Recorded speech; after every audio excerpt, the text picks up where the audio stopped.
കേരള പോലീസിന്റെ അന്വേഷണത്തിൽ തെളിഞ്ഞത് സിനിമാ കഥകളെ പോലും വെല്ലുന്ന സംഭവങ്ങൾ. ഇടുക്കിയിലെ കട്ടപ്പനയിലുള്ള ഒരു വീട്ടിൽ പാലുകാച്ചൽ ചടങ്ങ് നടക്കുകയായിരുന്നു. ചടങ്ങിൽ പങ്കെടുക്കാനെത്തിയവരുടെ കൂട്ടത്തിൽ കോഴിക്കോടുകാരനായ റോയ് തോമസും ഉണ്ടായിരുന്നു. ചടങ്ങുകൾ പൂർത്തീകരിച്ച് ബന്ധുക്കളൊക്കെ പരസ്പരം സംസാരിക്കുന്നതിനിടയിലായിരുന്നു തോമസിന്റെ കണ്ണുകൾ അവിടെ തന്നെ ഉണ്ടായിരുന്ന ഒരു സുന്ദരിയായ സ്ത്രീയിൽ പതിയുന്നത്. ഒറ്റ നോട്ടത്തിൽ തന്നെ പരസ്പരം ഇഷ്ടപ്പെട്ട അവർ തമ്മിൽ കൂടുതൽ അടുക്കുകയും അധികം വൈകാതെ തന്നെ വിവാഹിതരാവുകയും ചെയ്തു. വിവാഹം കഴിഞ്ഞ് തോമസിന്റെ കോഴിക്കോടുള്ള വീട്ടിലെത്തിയപ്പോൾ തന്നെ ചില കാര്യങ്ങളൊക്കെ സുന്ദരിയായ ആ യുവതിക്ക് മനസ്സിലായി. ആ വീട്ടിലെ കാര്യങ്ങളൊക്കെ തീരുമാനിക്കുന്നത് തോമസിന്റെ അമ്മ അന്നാമ്മ ടീച്ചറാണ്. അവരുടെ ഭർത്താവും റിട്ടയർഡ് അധ്യാപകനായിരുന്നു.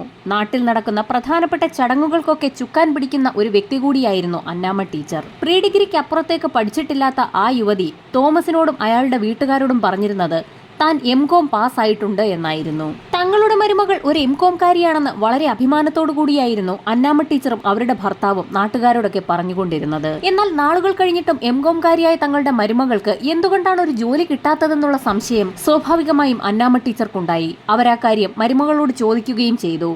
ആ ചോദ്യം സ്ഥിരമായപ്പോൾ ഒരു ജോലി സംഘടിപ്പിക്കാൻ തന്നെ അവൾ തീരുമാനിച്ചു. തന്റെ ഭർത്താവും കുടുംബവും കരുതുന്നത് പോലെ ഒരു ജോലി എന്തായാലും തനിക്ക് കിട്ടില്ല എന്നുള്ളത് അവൾക്ക് ഉറപ്പായിരുന്നു. എന്തായാലും വീട്ടുകാരുടെ വായടപ്പിക്കുന്നതിനായി ചില തീരുമാനങ്ങളൊക്കെ ആ മരുമകൾ എടുത്തു. ഒരു സുപ്രഭാതത്തിൽ ഭർത്താവിനോടും കുടുംബത്തിനോടും തനിക്ക് കോഴിക്കോട് NIITയിൽ ഒരു ജോലി കിട്ടിയെന്നും അതൊരു ലെക്ചറർ പോസ്റ്റ് ആണെന്നും വ്യക്തമാക്കി. NIITയിൽ ലെക്ചററായി മരുമകൾക്കൊരു ജോലി കിട്ടിയ വാർത്ത തെല്ലൊന്നുമല്ല ആ വീട്ടുകാരെ സന്തോഷിപ്പിച്ചത്. മരുമകൾക്ക് ജോലി കിട്ടിയ കാര്യം ആ വീട്ടുകാർ ബന്ധുക്കളെയും നാട്ടുകാരെയും ഒക്കെ അറിയിച്ചു. എല്ലാ ദിവസവും അതിരാവിലെ അമ്മായിയമ്മയോട് യാത്ര പറഞ്ഞിറങ്ങുന്ന ജോളി കോഴിക്കോട് NIITക്ക് മുൻപിൽ ബസ് ഇറങ്ങും. ആദ്യഘട്ടമായി ജോളി അതിനായി ഒരു വ്യാജ ID കാർഡ് ഉണ്ടാക്കി. ID കാർഡുമായി NIITയുടെ ഗേറ്റ് കടന്നു പോകുന്ന ജോളിയെ സെക്യൂരിറ്റിക്കാർ പ്രത്യേകിച്ച് സംശയിച്ചതുമില്ല. ഗേറ്റ് കടക്കുന്ന അവൾ നേരെ പോകുന്നത് അവിടുത്തെ ക്യാൻറ്റീനിലേക്കാണ്.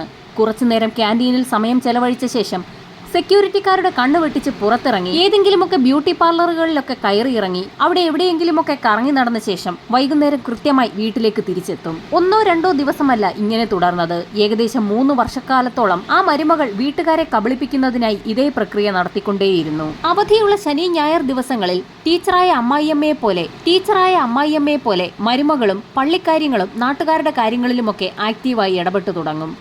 അങ്ങനെ പതുക്കെ ആളുകൾക്കിടയിൽ ജോളി ടീച്ചർ എന്നറിയപ്പെട്ടു തുടങ്ങി. നാട്ടിലുള്ള പെൺകുട്ടികളൊക്കെ അന്നാമ്മ ടീച്ചറിന്റെ മരുമകളെ കണ്ടു പഠിക്കണമെന്ന തരത്തിൽ വരെ ആളുകൾ അഭിപ്രായം പറഞ്ഞു തുടങ്ങി. പക്ഷേ അപ്പോഴും അന്നാമ്മ ടീച്ചറുടെ മനസ്സിൽ എന്തോ ചില സംശയങ്ങൾ വന്നു തുടങ്ങി. ഒരു കോളേജ് അധ്യാപികയാണെങ്കിൽ ആ മരുമകളുടെ കൈവശം ധാരാളം പണം കാണേണ്ടതാണ്.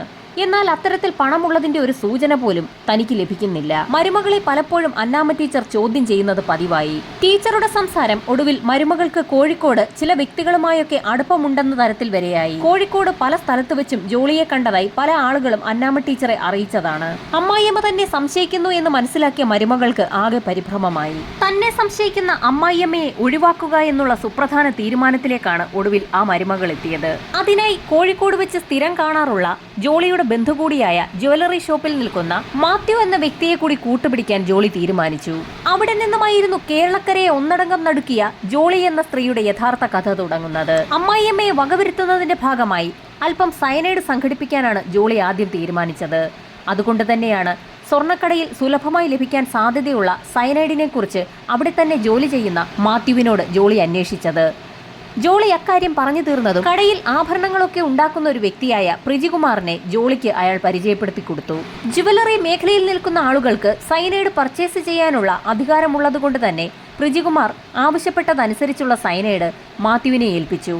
അയാൾ പ്രതിഫലമായി പ്രിജികുമാറിന് 5000 രൂപ നൽകുകയും ചെയ്തു. നിയമമനുസരിച്ച് ജുവലറിക്കാർക്ക് ലഭിക്കുന്ന സയനൈഡ് മറ്റൊരു വ്യക്തിക്ക് വിൽക്കാൻ അധികാരമില്ല. അക്കാര്യം മറന്നുകൊണ്ടാണ് പ്രിജികുമാർ അത്തരത്തിലൊരു കർമ്മം നടത്തിയത്. സയനൈഡ് കയ്യിൽ കിട്ടിയ ജോളി അമ്മായിയമ്മയെ വകവരുത്താൻ കാത്തിരുന്നു. അപ്പോഴാണ് അതിന് പറ്റിയൊരു ദിവസം എത്തിയത്. പതിവില്ലാതെ അന്നാമ്മ ടീച്ചർക്ക് ഒരു ദിവസം കലശലായ ക്ഷീണം അനുഭവപ്പെട്ടു. വയ്യാതെ കിടക്കുന്ന ടീച്ചർക്കരികിലേക്ക് സ്നേഹത്തോടെ എത്തിയ ജോളി അന്നാമ്മ ടീച്ചർക്ക് ഒരു സൂപ്പ് ഉണ്ടാക്കി നൽകാമെന്ന് പറഞ്ഞു. സൂപ്പുണ്ടാക്കി അതിൽ സയനൈഡ് കലർത്തിയ ശേഷമായിരുന്നു ജോളി ആ അമ്മായിയമ്മയ്ക്ക് നൽകിയത്. സൂപ്പ് കുടിച്ച ഉടൻ തന്നെ അന്നാമ്മ ടീച്ചർ ബോധം കെട്ട് താഴെ വീണു.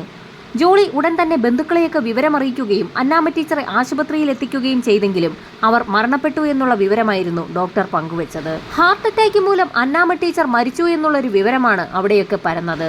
അന്നാമ്മ ടീച്ചറുടെ മരണത്തോടുകൂടി അവരുടെ ഭർത്താവ് തോമസ് മാഷ് ആകെ തകർന്നുപോയി. നാട്ടിലെ എല്ലാ പ്രധാന കാര്യങ്ങൾക്കും ഭാര്യയ്ക്കൊപ്പം തന്നെ ആക്റ്റീവായിരുന്ന ആ മാഷ് പൂർണ്ണമായും ജോളിയുടെ നിയന്ത്രണത്തിലായി എന്ന് തന്നെ പറയാം. മരുമകൾ മാഷിനെ വളരെ നന്നായി നോക്കുന്നുണ്ട് എന്നുള്ളതായിരുന്നു നാട്ടുകാരുടെയും ബന്ധുക്കളുടെയും ഒക്കെ അഭിപ്രായം. അങ്ങനെയിരിക്കെ ഒരു ദിവസം തോമസ് മാഷ് അദ്ദേഹത്തിന്റെ ഒരു പ്രോപ്പർട്ടി വിൽക്കുകയും വിറ്റ് കിട്ടിയ പണം പൂർണ്ണമായും ജോളിയുടെ അക്കൗണ്ടിലേക്ക് വീട്ടുകാര്യങ്ങളൊക്കെ നടത്തുന്നതിലേക്കായി ഇട്ടുകൊടുക്കുകയും ചെയ്തു. തോമസ് മാഷ് പ്രോപ്പർട്ടി വിറ്റ് കിട്ടിയ പണം പൂർണ്ണമായും ജോളിക്ക് കൈമാറിയെന്ന് അദ്ദേഹത്തിന്റെ മറ്റുള്ള മക്കളൊക്കെ അറിഞ്ഞെങ്കിലും അവർ പ്രശ്നങ്ങളൊന്നും തന്നെ ഉണ്ടാക്കിയില്ല. അങ്ങനെയിരിക്കെ തോമസ് മാഷ് തന്റെ മറ്റൊരു പ്രോപ്പർട്ടി കൂടി വിറ്റു. ആ പണവും തന്റെ അക്കൗണ്ടിലേക്ക് എത്തുമെന്ന് ജോളി കരുതിയിരിക്കുമ്പോഴായിരുന്നു അദ്ദേഹം ആ പണം തന്റെ ഇളയ 2 മക്കൾക്കായി വീതിച്ചു കൊടുത്തത്. ആ വിവരം ഒരു ഞെട്ടലോടുകൂടി അറിഞ്ഞ ജോളി അവിടെ നിന്നും പുതിയ കരുക്കൾ നീക്കി തുടങ്ങി. എല്ലാ സ്വത്തുക്കളും പൂർണ്ണമായും താൻ ഒരാളുടെ അധീനതയിലേക്ക് എത്തണമെന്ന് മോഹിച്ച ജോളിക്ക് അമ്മായിയച്ഛൻ സ്വത്തുക്കൾ 3 മക്കൾക്കുമായി ഭാഗം ചെയ്തു കൊടുക്കുന്നത് തീർത്തും സഹിക്കാൻ പറ്റാത്ത കാര്യമായിരുന്നു. അങ്ങനെ വീണ്ടും ജോളി പഴയ തീരുമാനമെടുത്തു. തീരുമാനത്തിന്റെ ഭാഗമായി വീണ്ടും മാത്യുവിനെ കാണുകയും മാത്യു വഴി പ്രിജിയിൽ നിന്നും സൈനൈഡ് സംഘടിപ്പിച്ച ശേഷം അത് ഭക്ഷണത്തിൽ കലർത്തിയ ജോളി തോമസ് മാഷിന് നൽകുകയും ചെയ്തു. ഭക്ഷണം കഴിഞ്ഞ് ഏതാനും നിമിഷങ്ങൾക്കകം തന്നെ തോമസ് മാഷ് കുഴഞ്ഞു വീണു. വിവരമറിഞ്ഞ് നാട്ടുകാരും ബന്ധുക്കളും ഒക്കെ ഓടിയെത്തിയപ്പോൾ അസ്വാഭാവികമായി ഒന്നും തന്നെ തോന്നിയില്ല. യഥാർത്ഥത്തിൽ മഷ്റൂം ക്യാപ്സ്യൂൾ കഴിച്ചാണ് തോമസ് മാഷ് മരണപ്പെട്ടിരിക്കുന്നത്. അങ്ങനെ ഒരു ക്യാപ്സ്യൂൾ കഴിക്കുന്ന ശീലം അദ്ദേഹത്തിനുണ്ടായിരുന്നു. ആ ക്യാപ്സ്യൂളിനുള്ളിൽ ആരും അറിയാതെ ജോളി സയനൈഡ് ചേർത്തിരുന്നു. അതാണ് യഥാർത്ഥത്തിൽ മാഷിന്റെ ജീവൻ എടുത്തത്. മാഷിന്റെ മരണം ആർക്കും സംശയം തോന്നാത്തതുകൊണ്ട് അത് വലിയ ചർച്ചയൊന്നുമായില്ല. അങ്ങനെ മാഷിന്റെ മരണാനന്തര ചടങ്ങുകൾക്ക് ശേഷം ഏതാനും ദിവസങ്ങൾ കഴിഞ്ഞ് ജോളി വീണ്ടും പഴയതുപോലെ ജോലിക്ക് പോയി തുടങ്ങി. പിന്നീടുള്ള ഓരോ ദിവസവും പൊന്നാമറ്റം വീടും അതിനോട് ചേർന്നുള്ള പ്രോപ്പർട്ടികളും എങ്ങനെ സ്വന്തമാക്കാമെന്നുള്ള ഒരേ ഒരു ചിന്ത മാത്രമായിരുന്നു ജോളിക്കുണ്ടായിരുന്നത്. മാഷും ടീച്ചറും മരിക്കുന്നതിന് മുൻപ് സ്വത്തുക്കൾ മക്കൾക്ക് എഴുതി വെച്ചിട്ടില്ലായിരുന്നു. അതുകൊണ്ട് തന്നെ സ്വാഭാവികമായും ആ വീടിനെക്കുറിച്ചും മറ്റ് പ്രോപ്പർട്ടികളെക്കുറിച്ചുമൊക്കെ ജോളി ഭർത്താവ് റോയ് തോമസിനോട് സംസാരിച്ചു തുടങ്ങി. സ്വത്തുക്കളെല്ലാം റോയിയുടെ പേരിലേക്ക് മാത്രമായി മാറ്റണമെന്നുള്ള ജോളിയുടെ ആവശ്യത്തെ ആദ്യമൊക്കെ അയാൾ എതിർത്തു. അനുജനും അനുജത്തിക്കും കൂടി സ്വത്തുക്കൾ വീതം വെച്ച് നൽകണമെന്നുള്ള പക്ഷമായിരുന്നു റോയ് തോമസിനുള്ളത്. അച്ഛന്റെയും അമ്മയുടെയും മരണശേഷം റോയ് തോമസ് പതുക്കെ ഒരു മദ്യപാനിയായി മാറിക്കഴിഞ്ഞിരുന്നു. പിന്നീട് ആ വീട്ടിൽ നടക്കുന്ന പല കാര്യങ്ങൾ പോലും അയാൾ ശ്രദ്ധിക്കാതെയായി. റോയ് തനിക്കൊരു ബുദ്ധിമുട്ടാകുമെന്ന് മനസ്സിലാക്കിയ ജോളി അങ്ങനെ ഒരു തീരുമാനമെടുത്തു. ആ തീരുമാനത്തിന് ഫലം കാണുന്നത് ഏതാനും ദിവസങ്ങൾക്ക് ശേഷമാണ്.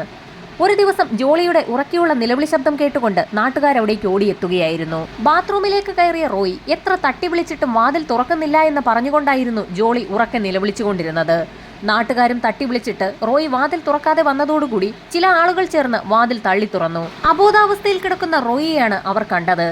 അയാളെ എത്രയും വേഗം ഹോസ്പിറ്റലിൽ എത്തിച്ചെങ്കിൽ പോലും റോയ് ഹാർട്ട് അറ്റാക്ക് മൂലം മരണപ്പെട്ടു എന്നുള്ള റിപ്പോർട്ടായിരുന്നു ഡോക്ടർമാർ കൈമാറിയത്. തന്റെ ഭർത്താവ് റോയിയുടെ മരണത്തിൽ ആകെ തകർന്നു നിൽക്കുന്ന ജോളിയെ വളരെ പണിപ്പെട്ടായിരുന്നു ബന്ധുക്കളൊക്കെ ആശ്വസിപ്പിച്ചത്. റോയിയുടെ ശവസംസ്കാര ചടങ്ങുകൾ ആരംഭിച്ച സമയത്ത് അയാളുടെ അമ്മ അന്നാമ്മ ടീച്ചറിന്റെ സഹോദരൻ മാത്യുവിന് ചില സംശയങ്ങൾ തോന്നി. സഹോദരി അന്നാമ്മ ടീച്ചറും ഭർത്താവും തുടർന്ന് അവരുടെ മകൻ റോയിയും ഹാർട്ട് അറ്റാക്ക് മൂലം മരിച്ചിരിക്കുകയാണ്. അതിൽ എന്തോ ചില അസ്വാഭാവികതകൾ തോന്നിയ മാത്യു റോയിയുടെ മരണത്തിൽ തനിക്ക് സംശയമുണ്ടെന്ന് കാണിച്ച് പോലീസിൽ ഒരു പരാതി നൽകി. പരാതി ഫയലിൽ സ്വീകരിച്ച പോലീസ് സംഘം അന്വേഷണവുമായി ബന്ധപ്പെട്ട് പൊന്നാമറ്റം വീട്ടിലെത്തുകയും ജോളിയെ ചോദ്യം ചെയ്യുകയും ചെയ്തു. ജോളി അന്ന് നാട്ടുകാരോട് പറഞ്ഞ അതേ കാര്യങ്ങൾ തന്നെയാണ് പോലീസിനോടും പറഞ്ഞത്. റോയ്ക്ക് വേണ്ടി ഭക്ഷണം ഉണ്ടാക്കിക്കൊണ്ടിരിക്കുന്നതിനിടയിലായിരുന്നു അയാൾ അന്ന് ബാത്റൂമിലേക്ക് കയറിയത്. ഒരുപാട് സമയം കഴിഞ്ഞിട്ടും റോയിയെ പുറത്തേക്ക് കാണാത്ത സാഹചര്യത്തിൽ വാതിലിൽ തട്ടി വിളിച്ചപ്പോൾ അയാൾ വാതിൽ തുറക്കാതെ വന്നതും ആ സമയത്ത് താൻ നാട്ടുകാരെ വിവരമറിയിക്കുകയായിരുന്നു എന്നുള്ള കാര്യവുമൊക്കെ ജോളി പോലീസുകാരോട് പറഞ്ഞു.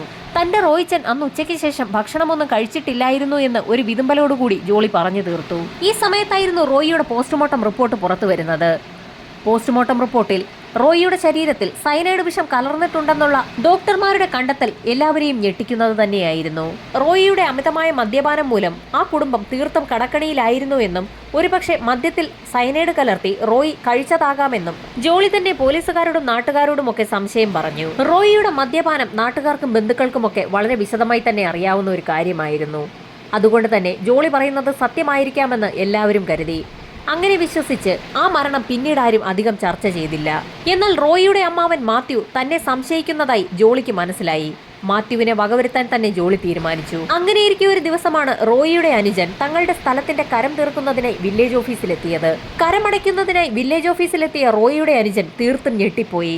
അവരുടെ സ്വത്തുക്കൾ പൂർണ്ണമായും ജോളിയുടെ പേരിലേക്ക് മാറ്റിയിരിക്കുന്നു എന്നുള്ള കാര്യം വില്ലേജ് ഓഫീസിൽ നിന്നും അയാൾ അറിഞ്ഞു. നടുങ്ങിപ്പോയ റോയിയുടെ സഹോദരൻ ഉടൻ തന്നെ ആ വിവരം അയാളുടെ സഹോദരിയെയും അറിയിച്ചു. വിവരമറിഞ്ഞ സഹോദരി അവിടേക്ക് എത്തുകയും ഇരുവരും ചേർന്ന് വില്ലേജ് ഓഫീസിൽ ഒരു പരാതി നൽകുകയും ചെയ്തു. ഈ പരാതി നൽകുന്ന അതേ കാലയളവിൽ മറ്റൊരു സംഭവം നടക്കുകയായിരുന്നു. ജോലിക്കെന്ന് പറഞ്ഞ് കോഴിക്കോട് NIIT പോകുന്ന ജോളിയുടെ യാത്രകളും അവിടെ അവൾ കാണുന്ന പുരുഷന്മാരെ കുറിച്ചുമൊക്കെയുള്ള കഥകൾ മാത്യുവിന്റെ ചെവിയിലേക്ക് എത്തിക്കൊണ്ടിരിക്കുകയായിരുന്നു. ആ കഥകളൊക്കെ അറിഞ്ഞ മാത്യു അക്കാര്യം ജോളിയോട് ചോദിക്കുകയും ചെയ്തു. ജോളി ഉടൻ തന്നെ ഒരു കുറ്റസമ്മതവും നടത്തി. തന്റെ മരുമകനായ റോയ് തോമസിന്റെ മദ്യപാന ശീലങ്ങളെക്കുറിച്ചൊക്കെ അറിയാമായിരുന്ന മാത്യു അവളുടെ കഥകൾ കേട്ടപ്പോൾ അയാൾക്ക് ഒന്നും പറയാൻ കഴിയാത്ത ഒരവസ്ഥയിലേക്ക് എത്തി. ജോളിയുടെ കഥകൾ കേട്ടപ്പോൾ ആകെ സങ്കടം തോന്നിയ മാത്യുവിന് അവളോടുള്ള ദേഷ്യത്തിൽ ഒരു കുറവ് വന്നു. ഈ സമയത്തായിരുന്നു അടുക്കളയിൽ തയ്യാറാക്കി വെച്ചിരുന്ന ഭക്ഷണം ജോളി മാത്യുവിനായി നൽകുന്നത്. ഭക്ഷണം കഴിച്ച് ഏതാനും നിമിഷങ്ങൾക്കകം തന്നെ മാത്യു കുഴഞ്ഞു വീണു. നേരത്തെ 3 പേർക്ക് സംഭവിച്ച അതേ രീതിയിൽ തന്നെ ഒരു ഹാർട്ട് അറ്റാക്ക് ഇവിടെ മാത്യുവിനും സംഭവിച്ചിരിക്കുകയാണ്. അമ്മാവന്റെ മരണത്തിൽ റോയിയുടെ സഹോദരന് ചില സംശയങ്ങളൊക്കെ തോന്നി. ആ സമയത്തായിരുന്നു അവരുടെ കുടുംബത്തിൽ മറ്റൊരു ചടങ്ങ് നടന്നത്. റോയിയുടെ പിതാവ് തോമസ് മാഷിന്റെ സഹോദരനായ സക്കറിയുടെ മകൻ ഷാജുവിന്റെ വീട്ടിൽ ആദ്യ കുർബാനയുമായി ബന്ധപ്പെട്ട ഒരു ചടങ്ങുണ്ടായിരുന്നു. വളരെ വിപുലമായി നടത്തിയ ഒരു സദ്യ തന്നെയായിരുന്നു അന്നവിടെ ഉണ്ടായിരുന്നത്. ആ സദ്യ കഴിച്ച ഷാജുവിന്റെ മകൾ അൽഫോൺസ ഏതാനും നിമിഷങ്ങൾക്കകം ഛർദ്ദിക്കുകയും കുഴഞ്ഞു വീഴുകയും ചെയ്തു. ആ സ്പോട്ടിൽ വെച്ച് തന്നെ മരണവും സംഭവിച്ചു. ഷാജുവിന്റെ സിലിയുടെയും ഏക മകളായിരുന്നു അൽഫോൺസ. ആ മരണത്തിൽ ആകെ തകർന്നു പോയ സിലിയെ ആശ്വസിപ്പിക്കാനായി ആ വീട്ടിലേക്ക് ജോളി എത്തുന്നത് പതിവായിരുന്നു. സിലിയുടെ എല്ലാ കാര്യങ്ങളും നോക്കുന്ന അവരുടെ സ്വന്തം സഹോദരിയെ പോലെ തന്നെ ജോളി അഭിനയിച്ചു തുടങ്ങി. മകൾ മരിച്ച സങ്കടത്തിൽ ഡിപ്രഷനിലേക്ക് പോയ സിലിയോട് ഒരു ഡോക്ടറെ കാണണമെന്ന് ജോളി ആവശ്യപ്പെട്ടു. ജോളിയുടെ നിർദ്ദേശപ്രകാരം അവരിരുവരും കൂടി ഒരു നഴ്സിംഗ് ഹോമിലേക്കാണ് പോയത്. ഡോക്ടർ വിളിക്കുന്നതും കാത്ത് അവർ ഇരുവരും പുറത്തു തന്നെയിരുന്നു. ഈ സമയത്തായിരുന്നു സിലിക്ക് ഒരു ക്ഷീണം അനുഭവപ്പെട്ടത്. സിലിക്ക് നല്ല ക്ഷീണമുണ്ടെന്ന് മനസ്സിലാക്കിയ ജോളി അവളുടെ കൈവശമുണ്ടായിരുന്ന ഒരു മഷ്റൂം ടാബ്ലറ്റ് ക്ഷീണം അകറ്റുന്നതിന് നല്ലതാണെന്ന് പറഞ്ഞുകൊണ്ട് സിലിക്ക് കൊടുത്തു. ജോളിയുടെ വാക്ക് വിശ്വസിച്ച് ആ ടാബ്ലറ്റ് കഴിച്ച സിലി ഏതാനും നിമിഷങ്ങൾക്കകം തന്നെ അവിടെ കുഴഞ്ഞു വീണു. സിലി കുഴഞ്ഞു വീണ ഉടൻ തന്നെ ജോളി നിലവിളിച്ചുകൊണ്ട് ആളുകളെയൊക്കെ വിളിച്ചുകൂട്ടി. അവിടേക്ക് ഓടിയെത്തിയ ഡോക്ടർ സിലിയെ പരിശോധിച്ച ശേഷം സിലിക്ക് മരണം സംഭവിച്ചു എന്നുള്ള കാര്യം മറ്റുള്ളവരെ അറിയിച്ചു. ശരിക്കും മകൾ മരിച്ച ദുഃഖത്തിൽ ഡിപ്രഷനിലായിരുന്ന സിനി നഴ്സിംഗ് ഹോമിന് പുറത്തിരുന്ന സമയത്ത് കുഴഞ്ഞു വീണ് മരിച്ചു എന്നുള്ളതിൽ ആർക്കും അസ്വാഭാവികത ഒന്നും തന്നെ തോന്നിയില്ല. അതുകൊണ്ട് തന്നെ സിലിയുടെ മരണം ചർച്ചയാക്കപ്പെട്ടില്ല. പൊന്നാമറ്റം തറവാടുമായി ബന്ധപ്പെട്ട് 6 പേരുടെ മരണമാണ് ഇപ്പോൾ സംഭവിച്ചിരിക്കുന്നത്. അങ്ങനെ ഏതാനും നാളുകൾക്ക് ശേഷം ജോളിയെ സിലിയുടെ ഭർത്താവ് ഷാജു വിവാഹം ചെയ്തു. ഭാര്യയും മകളും മരിച്ച ഷാജുവിന് ശരിക്കും ഒരു ആശ്വാസമായിരുന്നു ജോളിയുമായുള്ള വിവാഹം.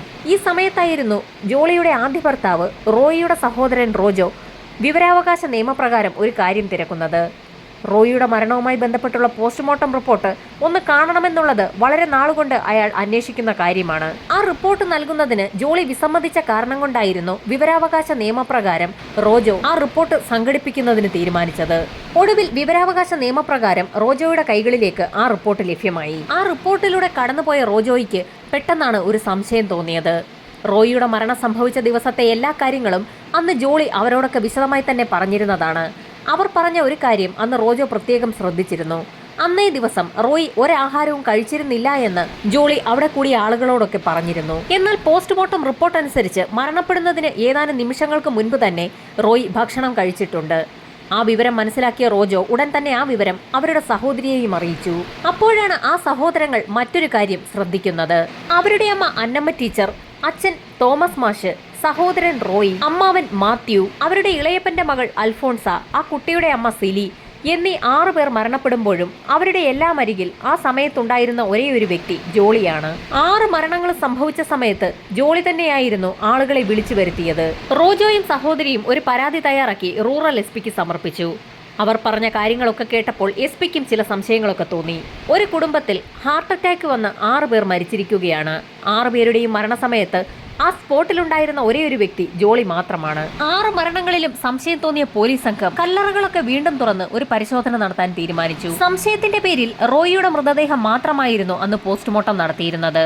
ബാക്കിയുള്ള 5 മൃതദേഹങ്ങളും കല്ലറകൾ തുറന്ന് പുറത്തെടുത്ത് പോസ്റ്റ്മോർട്ടം നടത്തി. കാലപ്പഴക്കം കൊണ്ട് എല്ലാ ബോഡികളും കറുത്ത് കരിക്കട്ട പോലെ ആയിരുന്നെങ്കിൽ പോലും പോസ്റ്റ്മോർട്ടം നടത്തിയതിൽ നിന്നും എല്ലാ ബോഡികളിൽ നിന്നും സയനൈഡിന്റെ അംശം കണ്ടെത്താൻ കഴിഞ്ഞു. 6 മൃതശരീരങ്ങളിലും സയനൈഡിന്റെ അംശം കണ്ടെത്തിയതോടുകൂടി സംശയിക്കപ്പെട്ട വ്യക്തിയായ ജോളിയിലേക്ക് തന്നെ പോലീസ് അന്വേഷണം കേന്ദ്രീകരിച്ചു.